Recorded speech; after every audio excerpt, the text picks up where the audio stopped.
Namaste children. In class 11 biology, we were dealing with cell, the unit of life.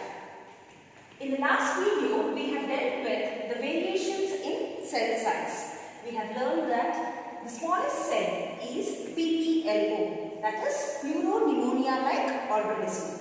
They are also called as mycoplasma. They don't have cell wall. And the largest cell is ostrich egg. Today we are going to learn about the factors that decide the cell size. The first point is Nucleocytoplasmic Ratio.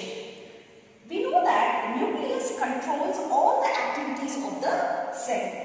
Now, if the cytoplasmic contents are more, then it is difficult for the nucleus to control and coordinate all the activities of the cell. So, a balance should be maintained between nucleus and the cytoplasm.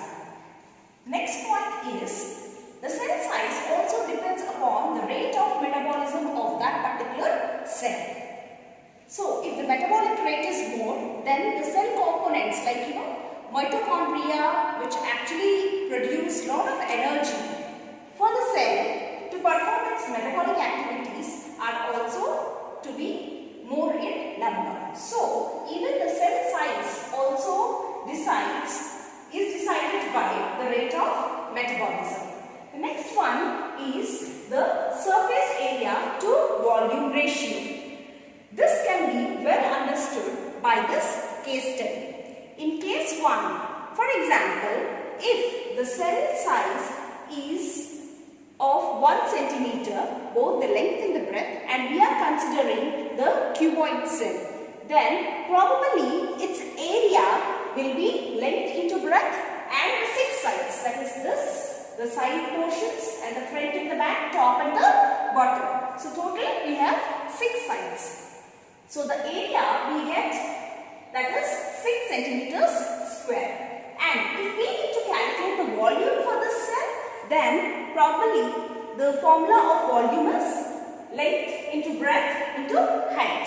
So the answer which we get is 1 centimeter cube. Okay. So here in case 1, we have the area is to volume ratio as 6:1.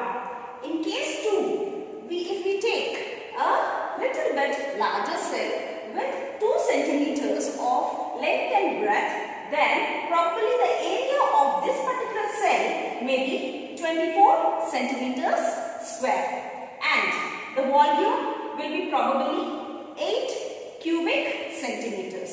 And if we calculate the area volume ratio, then 24:8 will be its area volume ratio, and if we simplify that, we will be getting 3:1 ratio.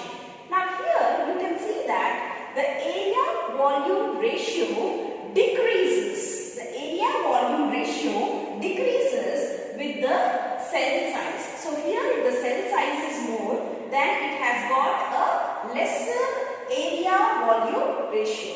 We have to maintain a proper area volume ratio, that is, it should be more in order for the cell to perform its regular activities properly and more efficiently. So that is the reason why the cells in most of the living organisms are smaller in size. The smaller the size of the cell, the area volume ratio will be higher. Now we will be looking at different shapes of the cell. The first cell over here doesn't have any particular shape. This is called as the amoeboid cell, and such types of cells are seen in humans. They are the WBC. Here is the spindle-shaped cell, which is a characteristic feature of the muscle cells. These conocytes are seen in case of lower grade animals. The longest cell in human body is the neuron, and we have the typical flame cells which are seen in case of platyhelminthes. This is the shape of the goblet cell seen in case of the stomach. And we have cells which form the simple epithelium, and they are also seen in different shapes. We have cuboidal cells, columnar cells, the flat epithelial cells, and then the RBC in humans are dumbbell shaped. In plants, that is both dicots and monocots, guard cells are present, but they are of different shapes. In dicots, the guard cells are of bean shape, and in monocots, these guard cells are dumbbell shaped. In bacteria, also we have different types of cell shapes which are seen in different groups of bacteria. They are rod shaped in case of Bacillus, comma shaped in case of Vibrio, spiral shaped in case of Spirulum, and round shaped in case of Coccus. So these are the different shapes of the cells. Now there is a different classification based on the different types of cells. The first classification is based on the number.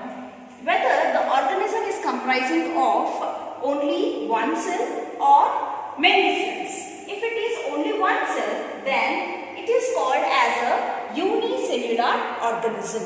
And if it is comprising of many cells, then it is called as multicellular organism. Multi here means many cells, right?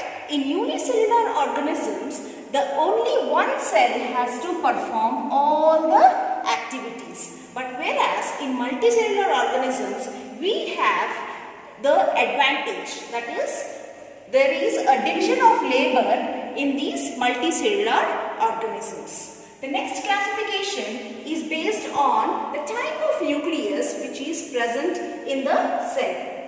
So, based on that, there are two types of organisms, that is the prokaryotic organisms and the eukaryotic organisms. The prokaryotic organisms have got the primitive nucleus. Pro here means primitive and karyon actually stands for nucleus. In the same way, you have in eukaryotic organisms, U stands for advanced and karyon again stands for nucleus. So, in prokaryotic organisms, they have the primitive type of nucleus, whereas in eukaryotic organisms, they have an advanced or very well defined nucleus.